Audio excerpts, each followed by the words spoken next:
저는 오늘 이제 야곱의 제곱 인생, 우리 창세기 강의 9번째 시간, 합한채 경쟁이라는 제목으로 하나님 말씀을 전하려고 합니다.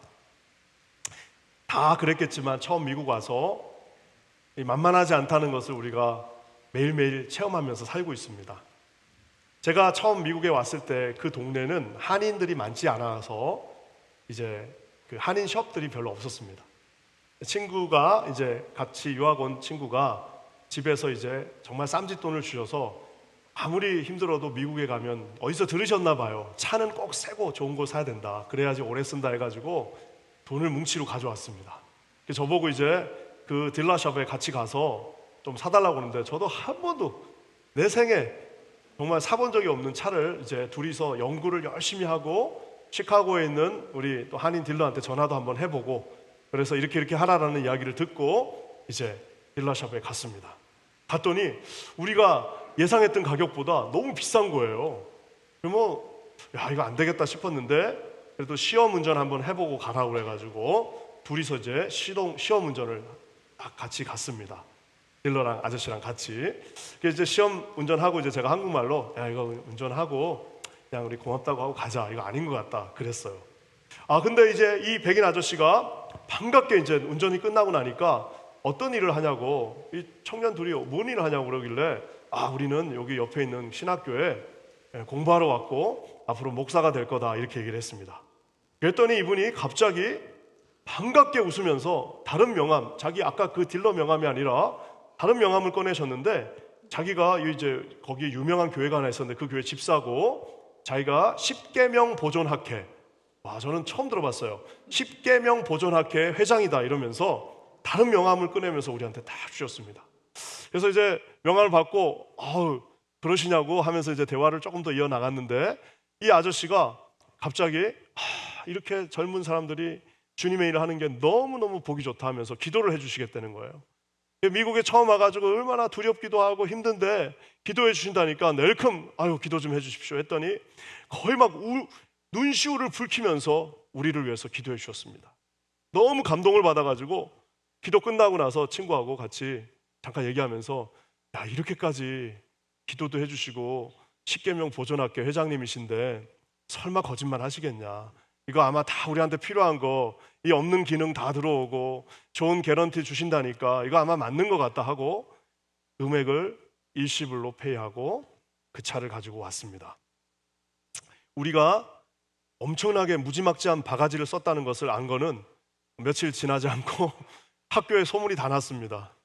그래서 나중에 알고 보니까 이 개런티 이런 거 필요 없는 것들부터 시작해서 별별 거를 다 넣어가지고 정말 놀라운 가격으로 그 차를 샀습니다. 너무 놀래가지고 지금도 저는 그 친구를 보기가 무서워요. 내가 큰 잘못을 한 것 같아가지고. 그래서 이제 큰 마음을 먹고 다시 그분을 찾아갔습니다. 아주 그냥 이거 안 되겠다 싶어가지고 찾아갔고 이제 내심 마음속에는 십계명 보존학회 회장님이 우리 이 어려운 신학생들 얘기 잘하면은 다 돌려주시겠지 하고 갔더니 그때 그분의 그 싸늘하고 정말 우리를 이렇게 경멸의 눈으로 쳐다보는 그 표정을 지금 20년이 넘었는데도 잊어버릴 수가 없습니다. 그때 깨달았습니다. 인생은 실전이구나. 이거는 살벌한 세상이구나. 우리가 뉴욕에 놀러 왔거나 관광 왔으면 너무 좋습니다. 뉴욕만큼 좋은 데가 없어요. 하지만 여기에 만약에 우리가 이민 왔고 먹고 살기 위해서 온 곳이라고 한다면 여기는 하루하루의 삶이 이런 실전과 같은 무시무시한, 내가 혹시라도 잠깐 한눈을 파면, 이 한국은 코를 베어가는데요, 미국은요 잠깐 눈 베고 나면 몸이 다 없어져 있어요.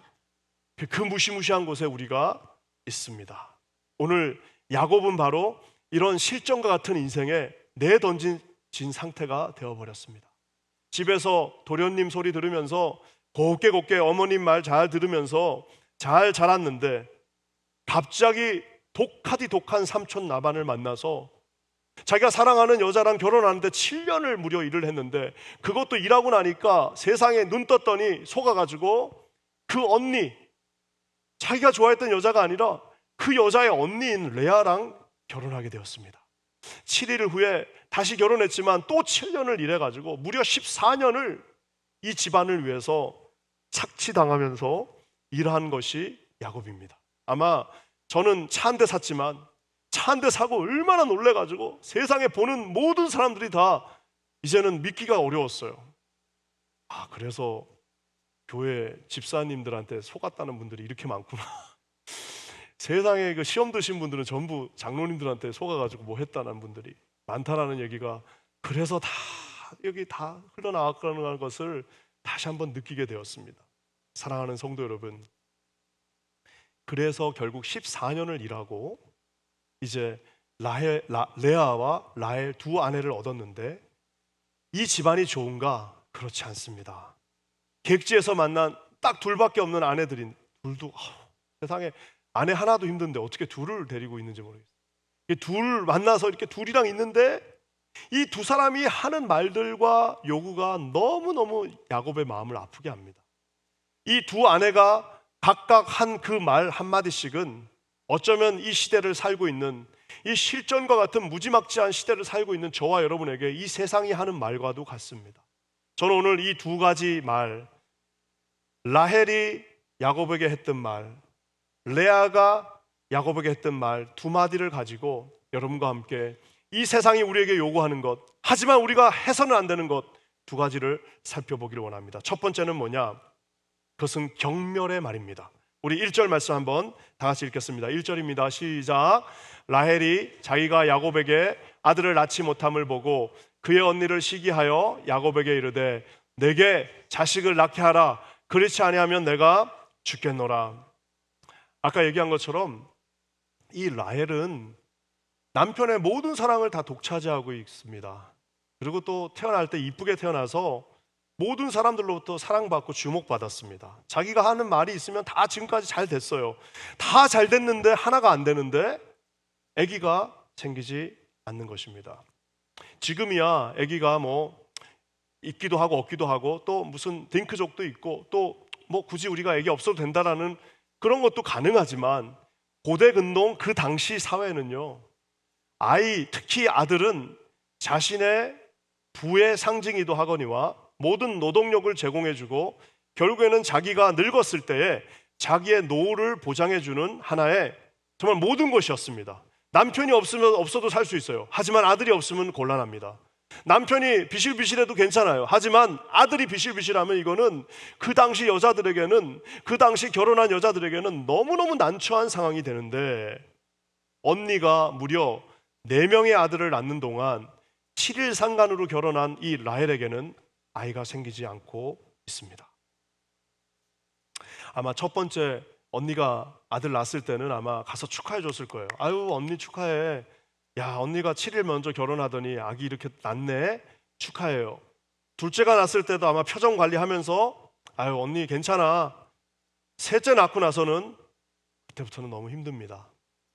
4번째 아이를 낳고 언니가 지난주 말씀처럼 유다라고 하면서 막 찬송하는 모습을 보니까 그건 더 화가 나고 더 힘든 것을 보게 되었습니다. 그래서 오늘 1절에 내게 아들을 낳게 하라. 자기 남편에게, 아니 남편이 어떻게 아들을 낳아요? 깊이 상처받고 있는 라헬이 하는 말인데 아들을 낳게 하라. 내가 그렇지 않고는 죽겠다라고 말합니다. 영어로는 뭐예요? Give me children or I shall die. 만약에 아들을 주지 않으면 나 죽을 거야 라고 하면서 라헬이 말하고 있는데, 내가 죽겠다는 저 말을 직역하면 나는 죽어가고 있는 나, 죽어가고 있는 나로 번역할 수 있어요. 나에게 아들을 낳게 하라. 나는 죽어가고 있다. 매일매일이 너무 고통스럽다. 언니랑 비교하는 게 난 너무 싫어. 나는 고통받고 있어 라고 하면서 야곱에게 이 사실을 말하고 있습니다. 사실은 야곱에게 말한다기보다는 하나님에게 호소하고 있는 겁니다. 하나님 왜 나에게는 주지 않습니까? 세상 사람 다 갖는 거 왜 나는 못 갖습니까? 하면서 내가 죽겠다라고 얘기하는 것을 보게 됩니다. 이때 야곱과 라헬이 처음 연애할 때처럼 서로 꿀이 떨어지고 서로 존중히 여기고 사랑하면은 어떻게 하겠어요? 아유 그래 여보 힘들지 미안하다 내가 대신 있잖아 하면서 이렇게 위로를 하든지, 아니면 같이 좀 뭘 이렇게 하든지, 아니면 정말 잘할 자신 없으면 그냥 가만히 입을 다물고 있든 해야 되는데, 오늘 야곱이 최악의 답을 내놓습니다. 이 최악의 답은 더 얄미운 거는 정답입니다. 그럼 2절 말씀 한번 읽도록 하겠습니다. 시작. 야곱이 라헬에게 성을 내어 이르되 그대를 임신하지 못하게 하시는 이는 하나님이시니 내가 하나님을 대신하겠느냐. 정말 정답이죠. 그대를 임신하기 내가 지금 애를 4명을 낳는데 네 언니하고, 근데 내가 너하고는 안 되는 걸 그거 내가 어떻게 하라고. 내가 하나님을 대신하겠냐. 하나님 대신할 수 없다는 저 말은 지극히 정답이고 맞는 말이지만 절대로 해서는 안 될 아주 부주의한 경멸의 말입니다. 저기 야곱이 화를 냈다라고 말하고 있습니다. 아주 anger was, 그 아주 화가 나면서 그 소원했던 관계 속에서 이제 툭 건드리니까 화를 내면서, 아니 당신 임신 못하는 게 왜 내 잘못이야 하면서 막 화를 내고 있는 이 야곱의 모습을 여러분 한번 상상해 보십시오.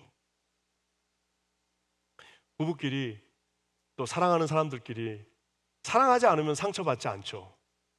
잘 모르는 사람한테는 상처받지 않습니다. 하지만 사랑하고 아끼고 소중하게 생각하는 사람한테는 말 한마디에도 상처를 받는데, 저런 대못을 그냥 갖는 저 경멸의 말을 했으니 이거 어떻게 할 거냐고. 존 거트만이라고 하는 유명한 미국의 심리학자가 있습니다. 이 존 거트만 교수가 원래 MIT에서 수학을 전공하신 분이에요.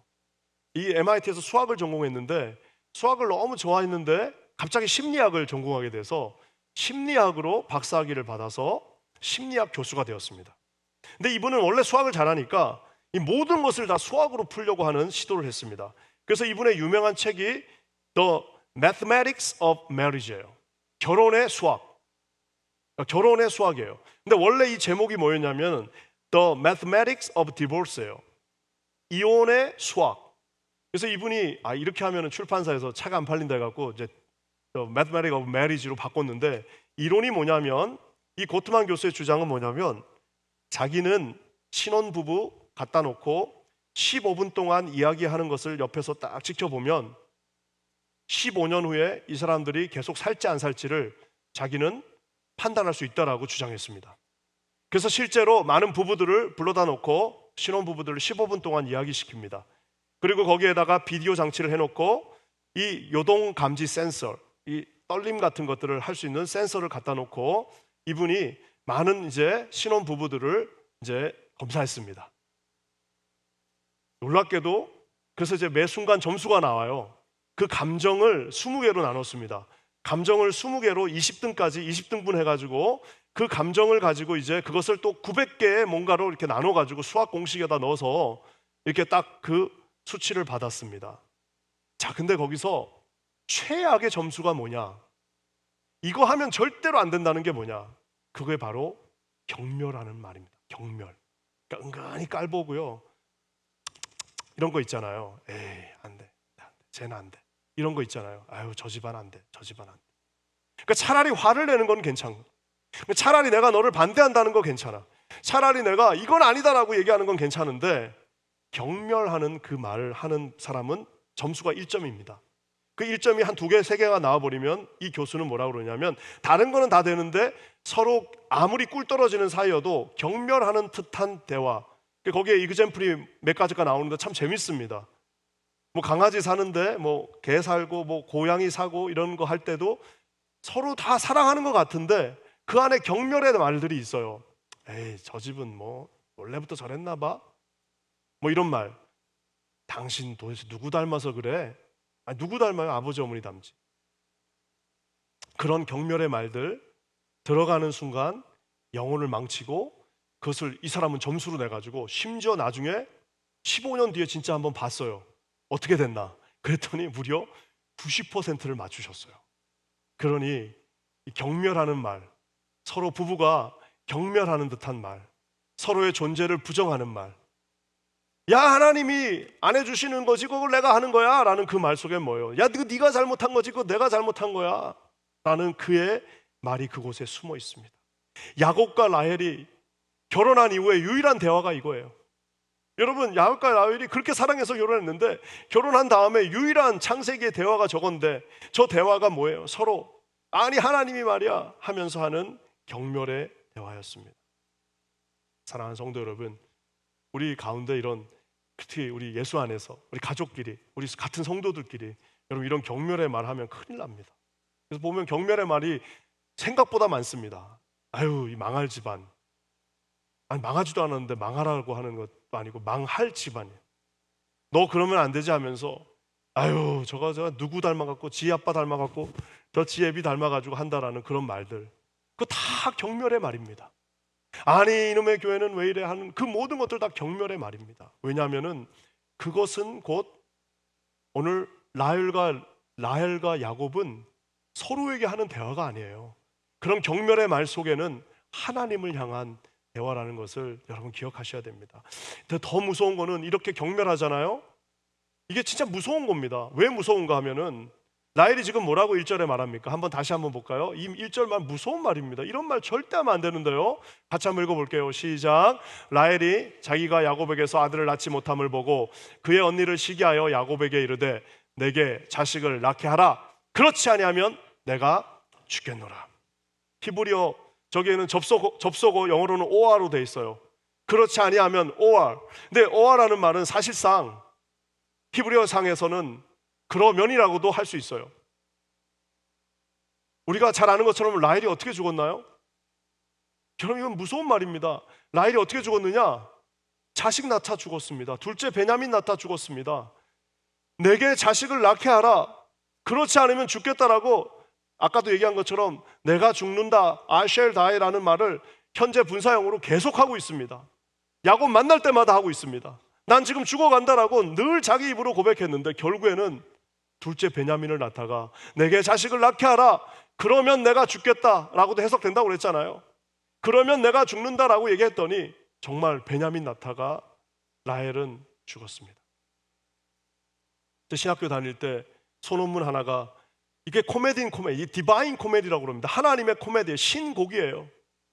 디바인 코미디, 약간 그렇지만 너무나도 슬픈 디바인 코미디입니다. 하나님이 다 듣고 계시다는 겁니다. 하나님이 알고 계시다는 겁니다. 자기 입으로 계속 고백하고 있어요. 나는 죽어야 된다. 우리 집안은 망할 집안이다. 이 교회는 안 된다. 우리는 안 된다. 나는 못한다. 너는 해도 안 된다라는 것을 상대편에게 하는 것이 아니고 나에게도 하는 것이 아니라 하나님에게 하고 있다라는 사실입니다. 옆에서 마귀도 함께 듣고 있으면서요. 여러분, 입술의 권세, 혀의 권세가 얼마나 무섭습니까? 잠언 18장 20절과 21절에 이렇게 나와 있습니다. 우리 같이 한번 읽어볼까요? 시작. 사람은 입에서 나오는 열매로 말미암아 배부르게 되나니 곧 그의 입술에서 나는 것으로 말미암아 만족하게 되느니라. 죽고 사는 것이 혀의 힘에 달렸나니 혀를 쓰기 좋아하는 자는 혀의 열매를 먹으리라. 여러분, 죽고 사는 것이 혀의 힘에 달려있다라고 말하고 있습니다. 그리고 혀를 쓰기 좋아하는 그 혀의 열매를 먹는데요. 매일 혀의 열매를 먹는 겁니다. 부모님들 계시면 자녀들한테 꽃으로도 떼지 말라고 그랬어요. 자녀들에게 우리 부모가 하는 말은 혀의 권세가 있는 말입니다. 그래서 저는 이제 딸들이 많으니까 좀 전에도 잠깐 올라가서 우리 딸 만나고 우리 조슈아 만났는데 항상 우리 아들에게는, 저희 아들이 많이 부족하잖아요. 조슈아 so handsome. 오늘 왜 이렇게 핸섬하지? 못 알아듣는 것 같아도 다 알아듣습니다. 딸들에게는 so sweet, so smart. 정말 아침에 일어나면은 혹시 딸을 보게 되면은 야, splendid. 진짜 눈이 부신다. 그러면은 맨날 아유, 아빠 똑같이 말한다고 맨날 싫다고 그래요. 아유, 아빠 진짜 맨날 그래. 근데 여러분, 저는 뭘 믿냐면 이게 콩나물입니다. 콩나물에 물 주듯이 물 주면 다 떨어지는 것 같아도요, 나중에 지나고 나면 축복을 먹고 자라는 자녀들이 된다는 사실입니다. 아내가 남편에게 기 살려주는 말 해야 됩니다. 여보, 오늘 당신 진짜 너무너무 멋있다. 오늘 제가 아침에, 원래 오늘 구정이어가지고 한복을 그때 그거 빌렸는데 갖다 주기 전에 한 번 더 입어야 될 것 같아가지고 오늘 입었어요. 그래가지고 이제 다 입고 이제 했는데 아침에 이제 고름을 딱 메고 앉아갖고 이제 마지막 설교 정리를 하고 일어나다가 세상에 그 고름을 밟고 일어나는 바람에 고름 2개가 그냥 떨어져 버렸어요. 아유, 그래가지고 얼마나 당황을 했는지, 그 당황하면서 막 고름 2개 뚝 떨어져가지고 막 얼마나 화가 나는지, 야, 이거 내가 얼마나 내가 진짜 그래서 그때도 어떻게 하는 거예요? 그때 뭐 오 마이 갓 이러면 안 돼요, 여러분. 그러면 안 돼요. 어떻게 해야 돼요? 아유, 하나님이 오늘 유난 떨지 말고 또 그냥 양복 입고 나가라고 하시는구나. 하나님 감사합니다. 이래야지 오 마이 갓 하면서 막 이러면은 그거 안 된다는 겁니다. 그래서 아내들과 남편들 기 살려줘야 돼요. 그거 기 살려줘야 되는 거예요. 제가 그래서 양복 이게 뭡니까 이거 한복 입고 간다고 그랬더니 우리 아내가 장기 한복 입으면 너무 멋있어서 큰일 난다고 이랬는데 오늘 이것도 바른 바람에 제가 못 입었어요. 그 거짓말인 거 알면서도 그냥 들으면은 기쁜 거예요. 근데 그 남편 하나밖에 없는 부인들에게 아유 저거 도대체 누구 닮아서 그리고 그냥 자기 남편이라고도 안 해. 그 인간.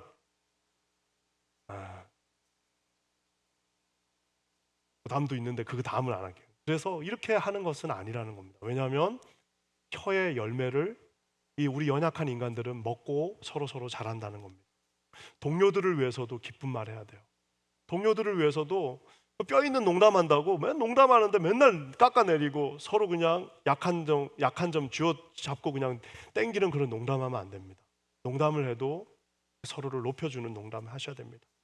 교회를 통해서도 마찬가지입니다. 우리 교회가 얼마나 좋습니까? 세상에 이렇게 좋은 교회가 어디 있습니까? 내가 오늘 아침에 교육자들한테도 그랬어요. 여러분 교육자들도 우리 성도들한테 고마워해야 된다. 세상에 이렇게 3박 4일 우리가 수련회 갈 수 있는 교회가 어디 있냐? 우리 장로님들하고 성도들이 하나님 앞에서 이렇게 주신 것들 우리가 누리는 거다. 얼마나 감사합니까? 우리 하나님 앞에 영광 돌릴 수 있습니다. 이렇게 좋은 찬양을 매주 들어요. 이거 어디 가서 이렇게 들을 수 있겠습니까? 이렇게 좋은 오케스트라 우리 젊은 형제들이 와서 저렇게 봉사하면서 아무 대가 없이 이렇게 최상의 우리 뮤지션들이 와서 하는 이거를 도대체 어디 가서 우리가 듣습니까? 모든 것이 다 감사입니다. 모든 것이 하나님 앞에 혀의 열매로 하나님 오늘도 너무 고맙습니다. 하나님 영광 돌리시 너무너무 감사합니다. 이렇게 좋은 가정 주시고 좋은 교회 주시고 우리 순장님 주시고 우리 교회 이렇게 아름다운 교회 뉴욕 한복판에 주셔서 주님께 영광 돌립니다라고 사랑하는 성도 여러분, 혀의 열매를 여러분의 심장 가운데 심으시는 우리 사랑하는 성도님들 되시기를 주의 이름으로 간절히 축원합니다. 죽고 사는 것이 혀의 힘에 달려있다라고 말하고 있습니다. 하나님 앞에 찬송하는 입술, 서로에게 격려가 되고 용기를 보다줄 수 있는 입술, 하나님 앞에 쓰임받는 입술 되시기를 주의 이름으로 간절히 축원합니다. 이렇게 경변하면요 격렬의 결과가 있습니다. 그것은 뭐냐면 서로 해서는 안 될 경쟁을 하게 됩니다. 라헬이 아기를 낳을 수 없게 되니까 자기 여종 빌하가 있었는데 빌하를 세상에 자기 남편에게 줘. 이게 말도 되지 않는 일입니다. 상상을 초월하고 이제는 가정이 두 여자가 싸우는 것도 힘들어 죽겠는데 이제는 종들까지 거기에 라헬은 빌하가 여종이고 레아는 이제 실바가 여종인데 빌하가 실바가 같이 또 싸워. 이게 무슨 레슬링도 이제 1대1로 하는 레슬링이 아니라 이게 바톤 터치하는 레슬링이 돼가지고 이게 이제 종들까지 거기에 들어서 야곱은 그 틈에 껴가지고 한마디 말도 못하면서 고난의 인생을 사는 것을 보게 됩니다. 빌하가 아들을 낳았습니다. 라헬의 종이죠. 그러니까 라헬의 시녀 종이 아들을 낳았습니다. 그러니까 빌하가 이름을 짓는 게 아니라 라헬이 이름을 짓습니다. 첫째 아들이 이름이 뜻이 단인데 이름이 단이에요. 근데 뜻이 뭐냐면 억울함을 푸심이에요. 아니 그러니까 아들 이름을 지었는데 어떻게 억울함을 푸셔요. 그러면 얘는 지나다닐 때마다 억울함. 야 억울함아, 니네 엄마가 무슨 억울함을 풀었냐? 맨날 물어볼 거 아니에요. 억울함을 푸심입니다. 자기의 야망이 자기가 하지 못한 것을 그 아들에게 이루고자 그 아들의 이름을 그렇게 지은 거예요. 우리 부모들도요 자식들 한 거 하게 해야지 그 자식들 길 막고 그러면 안 됩니다. 왜냐하면 마치 이런 겁니다. 아들의 이름을 자기 아들도 아니에요. 자기 시녀가 낳은 아들을 억울함을 푸셨다라고 이름을 지었습니다. 둘째 아들을 낳았습니다. 그 아들은 납달리인데 뜻이 뭐냐? 경쟁해서 이겼다는 거예요. 언니는 아들 넷 낳는데 나는 내가 비록 못 낳지만 내 시녀를 통해서 2명의 아들을 낳는데 나는 언니 이겼어. 나는 언니하고 경쟁해서 이겼어 라고 지금 라헬이 스스로 말하고 있습니다. 사랑하는 성도 여러분, 이 집안이 어떻게 됐을까요? 정말 아내 한 명도 모시고 사는 게 이 현대인들에게는 쉽지가 않습니다. 그 생일, 기념일, 그 왜 이렇게 맨날 헷갈립니까? 매년. 근데 4명. 이걸 어떻게 감당합니까? 야곱은 불쌍한 사람입니다. 나중에는 여기서 멈추지 않습니다. 심지어는 우상숭배 미신까지 갖다 동원합니다. 그것이 합판체인데, 이 합판체가 뭐냐면 이스라엘에 가면 지금도 한 3월 5월에 이 합판체 겉에서 보면 약간 민들레 같이 생겼어요. 이렇게 옆으로 이렇게 퍼져 있는데, 이게 이제 뿌리를 파서 보면은 우리 인삼 있죠? 한 6년근 인삼 이렇게 사람 모양처럼 된 거, 그게 합판체입니다. 저도 이스라엘에 있을 때 봤어요. 보면 합판체가 이렇게 사람 2명이 이렇게 엉켜 있는 것 같을 때도 있습니다. 그래서 고대부터 이 합판체를 러브 애플이라고 그랬어요. 그래서 약간의 마약 성분이 있기 때문에, 약간의 몽롱하게 하는 게 있기 때문에 이 합판체를 먹으면 약간 몽롱해지니까 뭐 서로 안 이쁜데도 이쁘게 하고 막 이래가지고 아마 이렇게 하면서 뭐 애도 낳고 했나 봐요. 그러니까 그런 미신적인 것들이 있었습니다. 그래서 이것이 임신을 촉진시킨다라고 이 라헬이 믿어버렸어요. 그래서 레아의 첫째 아들이 그 합판체를 어디 가서 주워왔어요. 약간 귀한 거긴 하지만, 아주 그렇게 귀한 건 아니지만, 레아의 첫째 아들이 그 합판체를 주워오니까 라헬이 쪼로로 쫓아가서, 언니, 그 합판체 나한테 달라, 그거 나한테 넘기라라고 지금 말하고 있습니다.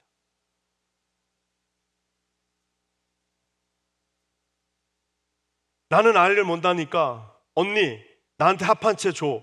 대신 내가 그거 주면 언니한테 한 가지 선물 줄게. 여러분, 그 선물이 뭘까요? 이 콩가루 집안에서 나온 선물이 뭘까요 도대체? 15절에 나와 있습니다. 우리 한번 이 충격적인 선물 한번 보도록 하겠습니다. 시작. 레아가 그에게 이르되 네가 내 남편을 빼앗은 것이 작은 일이냐? 그런데 너가 이제 내 아들의 합판체도 빼앗고자 하느냐? 라헬이 이르되 그러면 언니의 아들의 합판체 대신에 오늘 밤에 내 남편이 언니와 동침하리라 하니라. 라헬이 제안합니다. 언니, 그 합판체 나한테 주면 오늘 밤에 내 남편 야곱 당신 방에 가게 할게. 그래서 우리는 이것으로 무엇을 미뤄 볼 수 있냐면, 야곱은 레아하고는 안 살아요. 라헬하고만 있는 거예요. 라헬이 그거를, 그 레아의 간절한 마음을 이용해서 그 합판체 나한테 주면 내가 언니 오늘 밤에 야곱 보내줄게 라고 딜하고 있는 겁니다. 사랑하는 성도 여러분, 이 언니와 이 라헬의 대화를 다 듣고 있으면 어떤 장면이 생각나십니까? 이게 무서운 겁니다.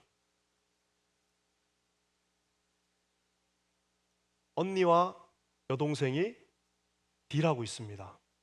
합판체로요. 근데 놀랍게도 야곱이 하라는 대로 합니다. 왜 하라는 대로 할까요? 본인도 자기 형하고 팥죽으로 일을 했기 때문입니다. 사랑하는 성도 여러분, 그러니까 야곱이 꼼짝 못하는 거예요. 왜? 자기도 그랬으니까. 자기도 자기 형 속였잖아요. 자기도 자기 형한테 팥죽 주고 장자권 뺏어온 것처럼 오늘 여기도 지금 레아가 합한채 주고 동친권을 뺏어오는 거예요. 정말 이게 너무 놀랍습니다. 하나님 앞에 우리가 잘 살아야 됩니다. 하나님 앞에 잘 살고 잘 살아야 돼. 왜? 이 놀랍게도 이 모든 것들이 인과응보는 절대 아닙니다. 하지만 정말 이 가정 속에 예수 그리스도의 보혈이 아니면 계속해서 내려가고 있는 정말 더러운 그 DNA가, 그 비굴함이 그곳에 있다라는 사실입니다. 사랑하는 성도 여러분, 그러면 합한채를 산 라헬은 임신을 했을까요? 당연히 안 되죠. 이 미신, 이 무속, 이 말도 안 되는 이 정말 이 미신으로 어떻게 임신을 합니까? 여러분, 우상숭배가 이런 거 아닙니까? 주술과 여기다 부족 갖다 놓는다고 어떤 일들이 일어납니까? 우리 민족은 여러분, 우리가 아는 것처럼 예수님을 믿는 순간 평생 대대로 섬기던 그 모든 신주단지들, 부족들 다 태우고 믿은 민족들입니다. 우리 조상들이 그렇게 예수님을 믿었어요.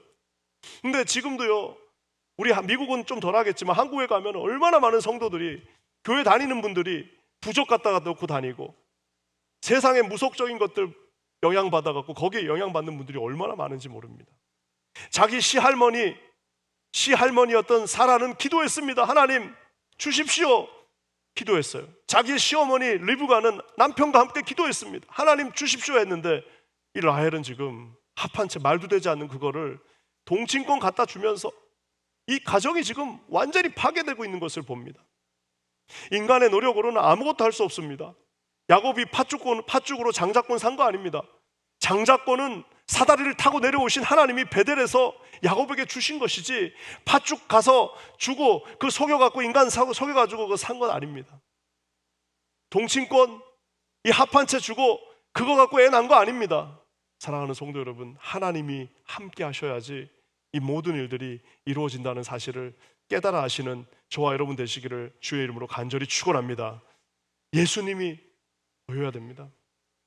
정말 이 실전 같은 무시무시한 인생, 자기 아버지 집에 있었을 때는 이러지 않았는데 삼촌 집에 가니까 경멸의 말들이 가족 가운데 왔다 갔다 하고 경쟁하면서 서로 물고 뜯는 이 정말 정글 같은 상황 속에 불쌍한 야곱이 쉴 곳 없고 마음 하나 줄 곳 없이 내던져져 있습니다.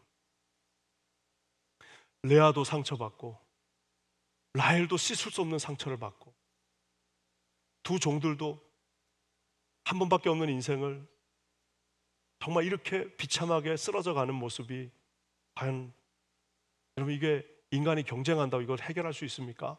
그럴 수 없습니다. 3년의 시간이 지나고 결국에 하나님이 나타나십니다. 우리 22절 말씀 한번 같이 읽어보겠습니다. 22절입니다. 시작. 하나님이 라헬을 생각하신지라 하나님이 그의 소원을 들으시고 그의 태를 여셨으므로. 아멘. 사랑하는 성도 여러분, 하나님이 여셔야 됩니다.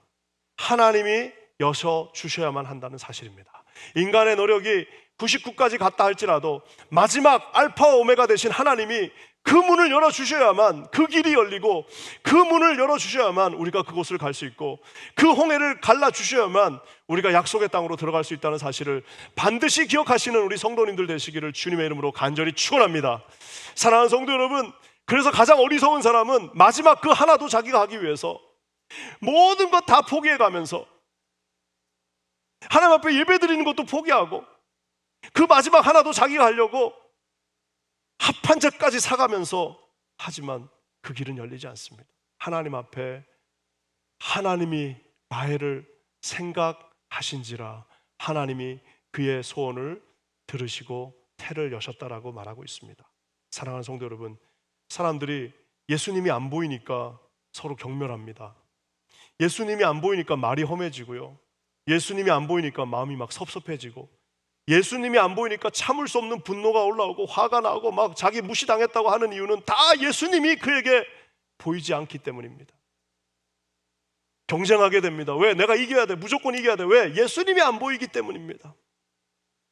예수님이 안 보이니까 무속의 힘을 빌려서라도 합한 채를 어디서 언니한테 동친권을 주면서까지 그 비굴하게 그것을 가져와야만 자기가 이길 수 있다고 생각하지만 사랑하는 성도 여러분, 부질없습니다.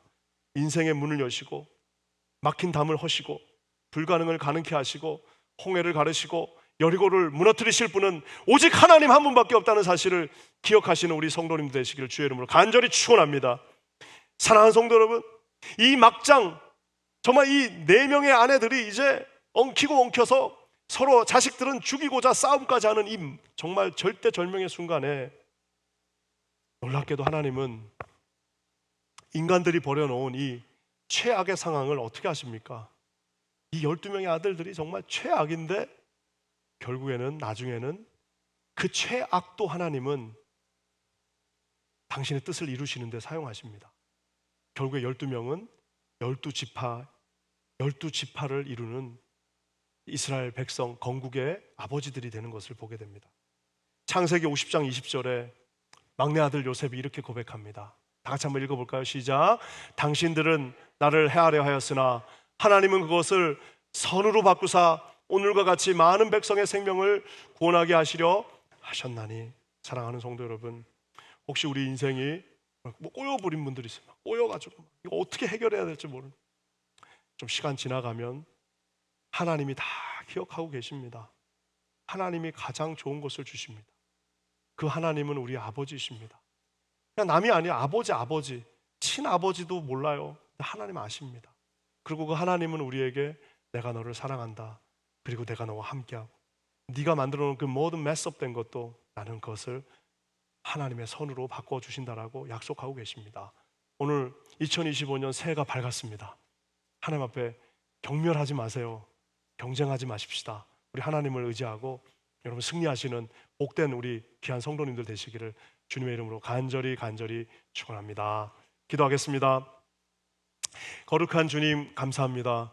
오늘 우리 긴자님 교회 이렇게 복된 교회에 이렇게 사랑스러운 성도님들과 함께 신앙생활하게 하신 주님을 찬송합니다. 매일매일 하나님 섬기며 나아갈 때에 우리에게 축복의 말 주시고 경쟁하는 것이 아니라 서로를 높이며 주님을 존중하게 하여 주시옵소서. 주님께 감사드리며 예수님의 이름으로 간절히 기도합니다. 아멘.